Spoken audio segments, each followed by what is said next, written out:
Ce conclave de Johannesburg ne dégage cependant pas l'unanimité au sein de l'opposition. L'UDPS ne sera pas de la partie. Selon Jean-Marc Kabound, il n'y voit aucune utilité. D'ailleurs, contre toute attente, ce parti de l'opposition a confirmé sa participation aux élections avec ou sans machine à voter. Une position qui met en mal l'unité de l'opposition qui a annoncé pourtant une marche contre cette machine à voter le 26 octobre prochain. Le jour fatidique se rapproche. Dans 2 mois, les Congolais éliront un nouveau président. Comment aller à ce scrutin, d'autant plus que l'utilisation de la machine à voter pose encore problème. Si certains l'ont facilement adoptée, d'autres continuent à la recaler. Longtemps resté sur une position de boycott, l'UDPS se réavise et fait évoluer les débats. Pour ce parti, avec ou sans machine à voter, ils iront bel et bien aux élections. Nous, l'UDPS, nous irons aux élections même avec la machine à voter. Nous soutenons que cette machine n'est pas légale, mais c'est une contrainte qu'on nous impose. Quelle est la meilleure des solutions? Parce que c'est là où il y a le débat. Moi, je n'ai pas suivi un seul leader de l'opposition qui a dit qu'il va boycotter les élections. Je n'ai pas suivi en tout cas. Que ceux qui disent que la machine est illégale, on ne va pas aux élections, qui veulent boycotter, qu'ils commencent par retirer leurs candidats à la députation nationale et provinciale. Un retournement de position qui ébranle l'opposition.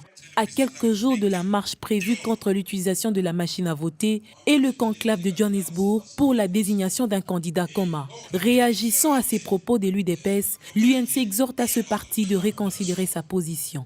Pour l'UNC et l'opposition, il n'y a pas de boycott. Je demande aux amis de l'UDPS de revenir au bon sentiment. Janvier 2015 a réussi. Cette marche aussi sera une réussite. Là où ils ne sont pas cohérents entre eux, aux élections avec ou sans la machine. À l'hypothèse où la marche ne donne pas de fruits, c'est que la machine va rester. Pourquoi ne pas venir participer à la marche en gardant leur position? À l'hypothèse où nous renversons la vapeur avec la marche, il n'y aura pas machine à voter. Mais ils auront toujours raison, l'UDPS. Pourquoi ils ne veulent pas venir? Il n'y a qu'eux-mêmes qui détiennent la vraie raison. Il n'y a pas de division de l'opposition tant que le peuple est uni.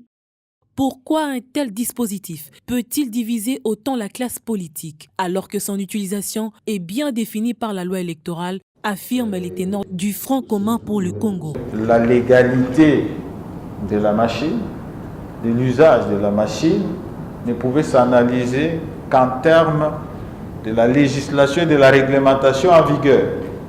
Or, la loi électorale prévoit que le vote peut avoir lieu par voie électronique ou par voie de bulletins à papier. Et le Front commun, au regard des explications reçues, a constaté effectivement que au cours du processus qui nous conduira aux élections le 23 décembre, il sera fait usage des bulletins à papier.